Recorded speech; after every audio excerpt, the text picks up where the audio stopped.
Kita sama-sama mengucapkan puji syukur kehadirat Tuhan yang Maha Kuasa, Tuhan yang Maha Pengasih dan Maha Penyayang, atas limpahan rahmat dan karunia-Nya kepada kita semua, sehingga pada hari ini tanggal 15 Desember 2023 kita semua bisa hadir di lapangan apel ini dalam rangka tentunya yang pertama silaturahmi sebagai penjabat gubernur Provinsi Papua Barat yang baru saja diberikan amanah oleh Bapak Presiden Republik Indonesia melalui Menteri Dalam Negeri untuk melaksanakan tugas sebagai penjabat gubernur selama 1 tahun ke depan, dan tentunya juga sebagai sekda definitif Provinsi Papua Barat. Kata orang bijak, tentunya tidak dikenal maka tidak disayang. Yang kedua adalah bagaimana membangun hubungan silaturahmi, harmonisasi antara pemerintah, provinsi dan kabupaten, distrik dan juga kampung. Ini adalah sebuah kekuatan yang besar kalau kita kemudian saling kenal mengenal, bersilaturahmi, sehingga tugas dan tanggung jawab kita bisa berjalan dengan aman, lancar, dan sukses.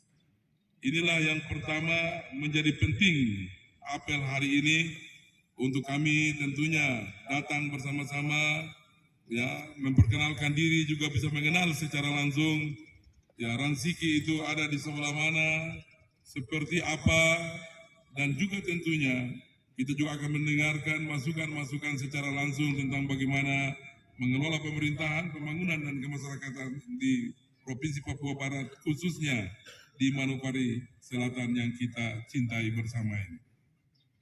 Tidak terlalu jauh dari kota Manokwari, tadi dari rumah sekitar jam 7 dan tentunya 2 sampai 2,5 jam bisa sampai di sini. Ini tentunya memang ada satu gunung yang bilang lingkaran es kah? Nah, saya tidak tahu di situ memang mudah-mudahan di situ tidak ada esnya yang benar. Hanya memang dia berputar-putar tadi. Pak Bupati pasti tahu berapa lingkaran esnya dari atas gunung sampai di bawah dan dari bawah sampai ke atas. 24 lingkaran esnya. Tentunya ini sebagai suatu ciri khas atau satu tanda bagaimana mengingat Manokwari Selatan pasti ingat lingkaran esnya. Bapak Ibu hadirin yang kami hormati, saya perkenalkan dulu nama sudah saya tadi turun, ada foto-foto di situ sudah ada, jadi ini pasti orang sudah kenal juga ini, Dan sebenarnya bukan orang baru, karena kita bersama-sama, kalau teman-teman yang termasuk para Bupati Manokwari Selatan, ini kami sudah sering bertemu. Ada cerita-cerita khusus juga Pak Bupati hafal, cerita tentang oknum atau karena pribadi saya itu juga sudah dikenal oleh Bapak Bupati, tetapi tentunya kepada seluruh masyarakat dan juga seluruh penyelenggara pemerintah di sini kami perkenalkan diri. Nama saya Ali Baham Temong Mere. Ali Baham Temong Mere, saya berasal dari Fakfak. Di Fakfak itu ke arah Fakfak itu arah timur 30 km ke arah timur, di sana ada kampung di sana. Namanya Kampung Kotam, tapi juga itu satu kawasan disebut dengan Patimunin. Patimunin itu bahasa di sana mengatakan orang-orang di belakang gunung, orang-orang di belakang batu. Dan Baham ini saya juga sudah dengar-dengar di sini dari bahasa Hatam itu bilang tempat di mana ada pengambilan barang-barang di situ. Bahasa Hatam, ternyata ada bahasa Hatam juga menyebut kata Baham itu. Pak Bupati nanti beritahu saya tentang nama ini supaya, karena Baham ini juga adalah nama suku besar orang-orang di Fakfak, juga di sana adalah tempat juga, di tempat juga, dan di sana juga adalah tempat yang dikeramatkan. Jadi sedangkan marga saya Temong Mere, marga ini menunjukkan orang suku Baham, Sedangkan Baham sendiri itu sebenarnya ditambah lagi nama double sebenarnya. Nama saya itu double, sudah marga Temong Mere sebenarnya itu sudah orang Baham, tapi kakek saya tambah lagi nama Baham lagi. Jadi ini ada Pak Suli ada di sebelah kiri ini, beliau dari Fakfak lagi. Tapi saya pikir-pikir barangkali itu yang saya dapat jabatan 2 ini. sekda lagi, penjabat gubernur lagi. Kalau Tebo Mere saja mungkin cukup dapat sekda, tapi kalau ada Baham lagi, maka ada Baham di Fakfak, ada Baham di Hatam juga. Jadi dua-dua dapat. Kemudian yang terakhir saya adalah sekda Kabupaten Fakfak, kemudian ikut bersama-sama dengan teman-teman di provinsi, kami 8 orang, ikut shelter sekda provinsi, dan ya terakhir saya lah yang kemudian keluar dari 8 itu menjadi 1 dan terpilih dan ditetapkan sebagai sekda. Yang lain-lain semua hebat. Ya, yang ikut tes sekda itu semua hebat. Ya, kami ceritakan pada waktu kami tes sekda itu diberikan materi harus bicara sebagai staf menteri. Jadi semua itu bicara sebagai staf menteri. Itu ada Pak Derek Abner, ada di sini, ada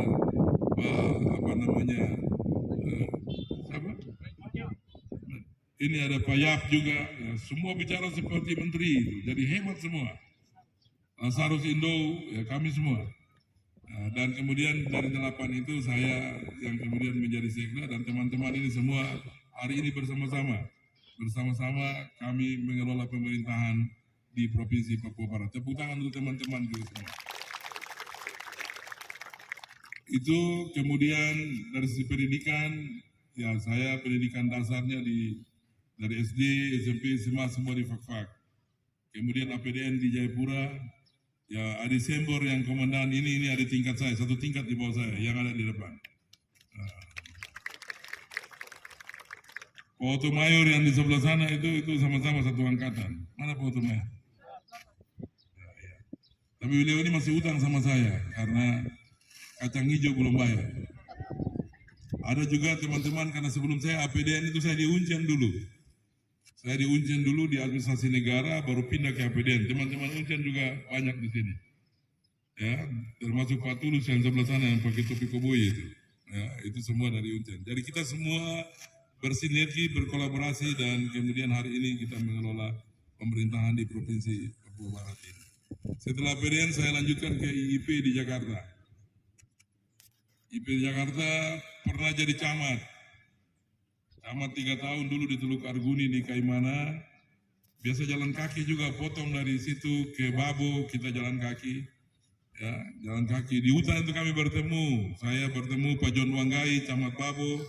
Saya dari Arguni naik, kita bertemu di hutan, kita bicara-bicara tentang batas wilayah dan lain sebagainya. Itu tahun 95 sampai 98 saya jadi camat. Masih muda, 28 tahun. Pengantin baru lagi, ya. Menikah bulan Januari 95, Maret saya sudah dengan mentua masuk di kecamatan. Ya, dipecek-pecek lagi, macam ini diangkat, dipecek-pecek lumpur di kecamatan itu. Dan dari lumpur itulah hari ini ya bisa kemudian berdiri di hadapan saudara-saudara sekalian. Setelah camat saya lanjutkan ke S2 di UGM, Fakultas Teknik jurusan Arsitektur. Yang lebih senior dari saya di MPKD itu adalah saudara Bapak Yap. Beliau, Pak Yap lebih senior 2 angkatan ya di atas. Ya, 2 angkatan di atas. Beliau senior saya di S2 di MPKD. Ya, kemudian kembali menjadi sekretaris Bapeda Fakfak, kemudian menjadi kepala Bapeda, lama sekali di Bapeda. Selanjutnya menjadi sekda Kabupaten Fakfak. Pangkat sudah bisa naik lagi karena sudah 4D, sudah paling tinggi di kabupaten, dan kita mencoba untuk ikut seleksi dan hari ini terpilih dan dipercayakan menjadi sekda Provinsi Papua Barat. Itu soal pendidikan dan debat.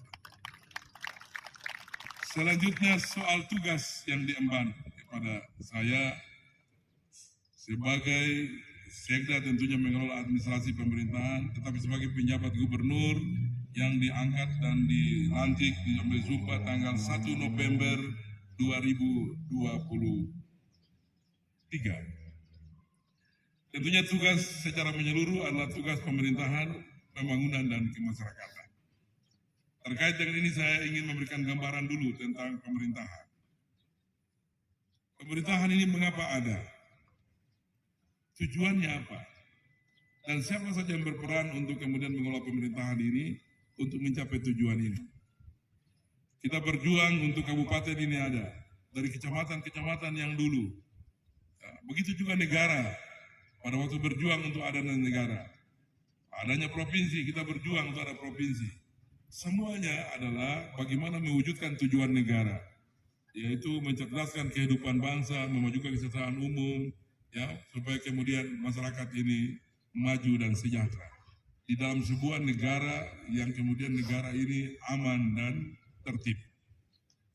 Oleh karena itu, ketika kita bertujuan membuat Kabupaten Mansel ini, tentunya, ya, mari coba kita refleksi lagi tentang, ya, awal daripada tujuan kita bersama membangun kabupaten ini. Yang pertama, setelah kabupaten ini terbentuk dengan syarat-syaratnya, maka selanjutnya kita berharap tidak ada lagi, ya, ancaman, tidak ada lagi serangan, tidak ada lagi rongrongan dari luar maupun dari dalam. Ya, dari luar itu di batas wilayah kita tidak boleh ada yang serang-serang kita di sini. Kita harus dalam keadaan yang aman. Yang kedua, tidak boleh ada dari dalam yang kemudian menghasut, ya, sehingga penyelenggaraan pemerintahan tidak bisa berjalan dengan baik. Ini adalah yang awal yang berhubungan dengan keamanan. Yang kedua adalah berhubungan dengan tertib. Ini namanya tertib hukum, tertib administrasi. Tertib hukum itu kalau ada masalah-masalah sosial, masalah-masalah antar orang per orang maupun keluarga, harus kemudian diproses secara tertib, secara hukum. Tidak boleh dengan cara-cara yang tidak tertib dan tidak menurut hukum. Ya, itulah pentingnya ada kepolisian, ya, ada satpol, ya, ada juga kejaksaan, dan semuanya adalah bagaimana untuk masyarakat tertib. Kalau ada salah jangan lempar orang ke rumah. Harus pergi bicara dengan cara-cara yang benar. Tidak boleh kemudian tunggu di mata jalan baru kemudian pukul di sana. Tidak boleh, itu tidak tertib. Ya. Ini kita harus bisa wujudkan di dalam kabupaten yang kita semua berjuang bersama-sama untuk adanya pemerintahan ini. Kemudian yang berikut, setelah keamanan itu sudah selesai, baru kita bicara tentang sejahtera. Sejahtera inilah fungsi pemerintah.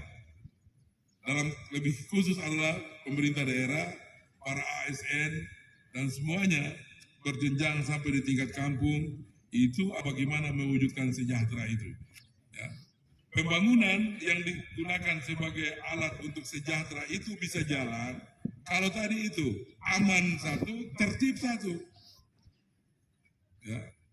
Oleh karena itu, dari aspek pembangunan tentunya kita sudah melihat bagaimana perkembangan yang ada di sini, baik di bidang infrastruktur, ya, pendidikan, kesehatan, ya, kemudian juga ekonomi dan semuanya, potensi yang luar biasa. Kalau kita masuk lihat wilayah Mansel ini dari jauh saja kelihatannya subur, ya, ini kan luar biasa. Ya. Tetapi tentunya kaitannya dengan pembangunan ini pasti membutuhkan juga anggaran yang cukup. Anggaran yang cukup ini dari presentasi Menteri Dalam Negeri beberapa waktu yang lalu pada evaluasi investasi di Kementerian Investasi dijelaskan bahwa ketergantungan kabupaten, kota, dan provinsi pada anggaran transfer terlalu tinggi, terutama kita yang ada di Papua, termasuk Papua Barat dan provinsi-provinsi pemekarannya. Yang harus kita upayakan adalah dari waktu ke waktu agar ketergantungan ini semakin berkurang, terutama dengan meningkatkan pendapatan asli daerah. Ya, tentunya berharap juga ada investasi yang masuk di daerah kita. Saya tidak tahu di potensi yang bisa kita kembangkan di Manokwari Selatan ini, kami berharap tentunya dari waktu ke waktu kita dorong untuk juga ada investasi di daerah ini. Investasi di daerah itu bisa berjalan, ya, kalau yang pertama batas wilayah kita sudah selesai. Investor sudah mungkin masuk, baru kemudian batas-batas wilayah belum tuntas. Masalah tanah harus tuntas, ya, dan juga soal Palang Memalang ini memang kita harus evaluasi lagi, ya. Palang Memalang ini kita harus evaluasi lagi. Saya ulangi ini, karena ini juga orang menjadi takut, ya. Presiden sudah bilang bahwa ada investasi boleh masuk, Gubernur sudah berapi-api bilang investasi masuk, Bupati juga sudah bicara investasi segera masuk, tapi turun di bawah begini, ada 2-3 orang yang datang dan kemudian mengatakan tidak bisa. ya kami yang punya hak di sini. Dan kemudian investor dengan uang-uang itu pergi semua dan tidak balik lagi. Ini kondisi kita. Ya. Kalau ini terjadi, maka perlu kita bicara dengan baik. Bagaimana pengaturannya untuk bisa proses dan keterlibatan masyarakat ini untuk bisa bersama-sama dalam konteks keterbatasan anggaran untuk membangun wilayah kita. Bapak Ibu sekalian yang kami hormati, semua sudah berjalan, tentunya ya karena pembangunan ini berlanjut, bertahap, dan ya kontinuitas pembangunan ini juga tergantung pada kepemimpinan nasional yang tentunya 5 tahun satu kali kita melakukan pemilihan umum. Nah, terkait dengan ini kami ingin sampaikan tugas juga yang diemban kepada kami, yaitu adalah pemilu 2024 harus sukses dan lancar dalam keadaan aman dan tertib. Tentunya ya kita berharap semua ya penyelenggara negara memberikan dukungan sepenuhnya untuk sukses ini. Sudah dipastikan kepada para pemilih yang ada di kabupaten ini sudah terdaftar. Kemudian mereka pada harinya harus datang memilih. Pastikan partisipasi politik itu harus meningkat. Partisipasi politik itu adalah jumlah pemilih yang terdaftar harus bisa datang memilih, mudah-mudahan di angka 97% ke atas. Atau lebih meningkat daripada pemilu sebelumnya. Yang kedua, pemilu harus berkualitas. Berkualitas itu sudah datang, tetapi jangan banyak kartu yang rusak. Mereka harus tata cara coblosnya yang benar, sehingga kemudian sudah banyak datang, dan kemudian coblos ya tidak rusak kartu suara dan lain sebagainya.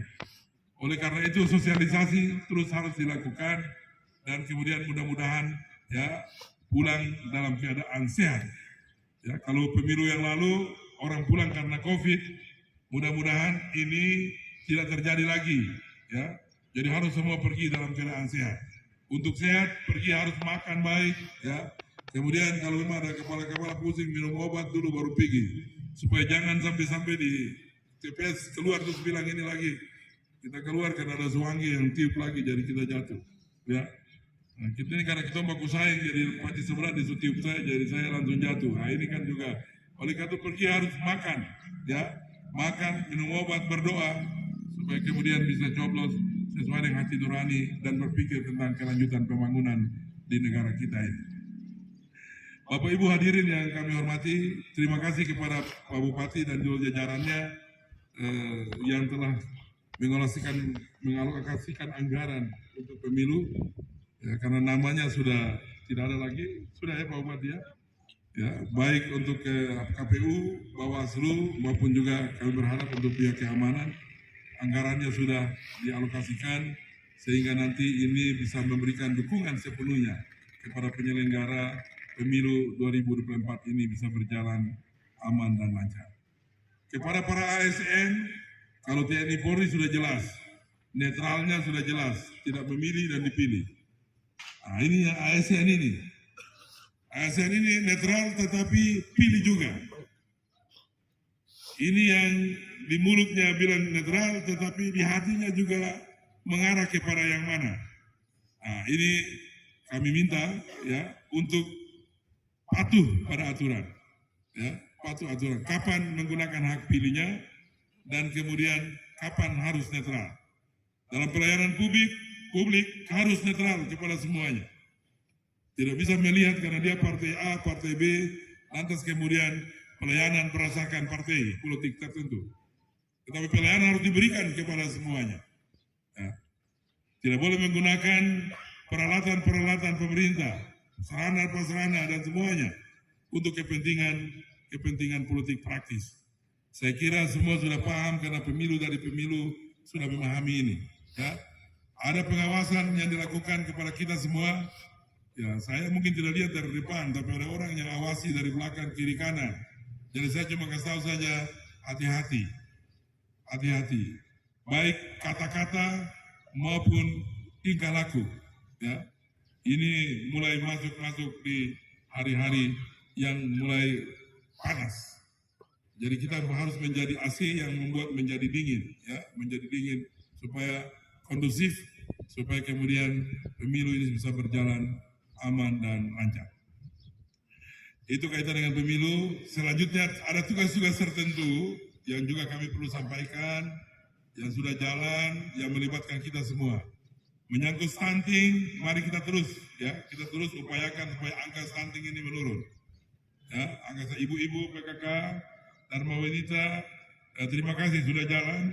Yang selama ini kepemimpinan sebelumnya sudah jalan, Pak Bupati dan seluruh jajaran, pihak kepolisian, TNI, Bapak Kajari, pengadilan, semua jajaran telah bersama-sama berupaya untuk isu-isu yang aktual atau masalah-masalah aktual seperti stunting, kemiskinan ekstrim, inflasi, ya, angka putus sekolah, yang ada juga program Bapak Angkat dan lain sebagainya. Ini kami berharap dan sudah jalan terus, ya, walaupun kita hadapi pemilu, tetapi ini terus berjalan. Termasuk ketahanan pangan, ya, ketahanan pangan. Untuk ketahanan pangan ini, kepada Pak Bupati dan seluruh jajaran, kami sudah sampaikan di tingkat provinsi untuk mendorong, ya, hasil-hasil masyarakat, petani kita ini bisa terjual.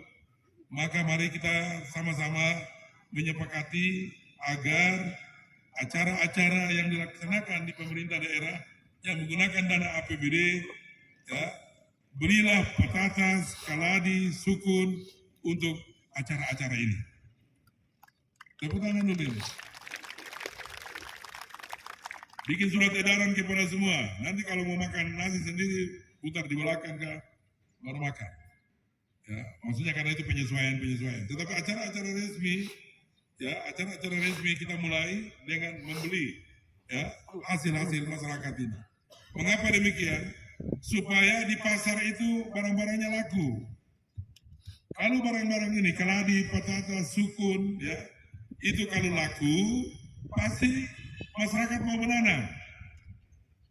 Ya, kalau tidak laku, biar pertanian mau kasih bibit dengan pupuk segala macam, tidak mungkin mereka mau tanam karena di pasarnya tidak laku. Dan masyarakat ini berantai akan menyampaikan, mau bikin apa dan tanam-tanam, di pasar saya hitung dulu dari pagi saya kelari juga tumbuk tidak jual kok. Ya, itu. Tetapi kalau kelari terjual habis, patatas terjual habis, ya, barang-barangnya dari kampung itu terjual habis, maka mereka akan sampaikan, tidak usah kita turun ke tahu. Mereka akan bilang begini, cepat tanam sudah, di bawah ini kita turun habis. Maka proses yang disebut dengan, kemarin dari Bank Indonesia menyebut dengan 5B. Bangga menanam, bangga menjual, bangga membeli, bangga memasak, dan bangga memakan. Jadi harus tanam, harus jual, harus beli, harus masak, harus makan. Nah, baru proses ini bisa berjalan secara utuh. Tepuk tangan untuk kita semua. Selanjutnya tentang anggaran-anggaran ini kan di akhir tahun. Tanggal hari ini nih, tanggal terakhir ini. Ya, pengajuan untuk anggaran di 2023 prosesnya. Kami berharap, ya, realisasi anggaran, ya, APBD semua kabupaten, provinsi dan juga Papua Barat dan juga secara khusus di Mansel, termasuk dana desa, juga dana-dana lain transfer dari pusat, dana DAK dan lain sebagainya, harus kaitannya dengan realisasi proses administrasinya harus lengkap. Administrasi harus sesuai dengan fisiknya. Pencairan anggaran harus sesuai dengan kondisi real di fisiknya. Jangan sampai sulap. Ya, jangan sampai sulap. Sekali lagi, termasuk di dana kampung, ya, dana kampung ini cukup besar. Jadi pertanggungjawabannya harus, ya, keuangan sesuai dengan fisiknya. Khusus program-program strategis Bapak Bupati dan jajaran, kalau dibutuhkan kami minta untuk ada pendampingan, ya, pendampingan dari kejaksaan, ya, konsultasi juga dengan aparat pengawasan lainnya. Kepada KPU dan Bawaslu, ini catatan-catatan dari tahun ke tahun, dari pemilu ke pemilu, uang banyak yang masalah, uang sedikit yang masalah. Jadi tolong juga secara khusus untuk dana pemilu ada pendampingan juga dari pihak kejaksaan sejak awal supaya kemudian mudah-mudahan sampai dengan akhir semua aman dan lancar. Saya kira ini yang dapat saya sampaikan. Yang terakhir, hari ini kita sudah mulai masuk ya menjelang Natal tahun 2023. Ya, ini kalau istilahnya sudah masuk hari Advent ya. Nah, jadi kita sudah mulai masuk Natal tahun 2023. Secara pribadi dan keluarga juga selaku pejabat gubernur mengucapkan selamat memasuki Natal tahun 2023 dan kita juga berdoa mudah-mudahan kita aman dan selamat memasuki tahun baru 2024. Semoga Natal membawa damai di hati, damai juga dalam tugas dan tanggung jawab kita, dan tentunya dengan tugas dan tanggung jawab ini sebagai amal ibadah, maka kita juga akan damai di surga bersama Tuhan Yang Maha Kuasa. Ini yang dapat saya sampaikan pada kesempatan ini. Terima kasih atas perhatiannya. Mohon maaf kalau ada hal yang kurang berkenan. Saya akhiri. Shalom. Shalom. Shalom. Salam sejahtera buat kita semua. Assalamualaikum warahmatullahi wabarakatuh. Om Santi Santi Santi Om. Namo Buddhaya. Salam kebajikan. Salam satu hati satu saudara di bawah naungan Rumah Kaki Seribu. Selesai. Terima kasih.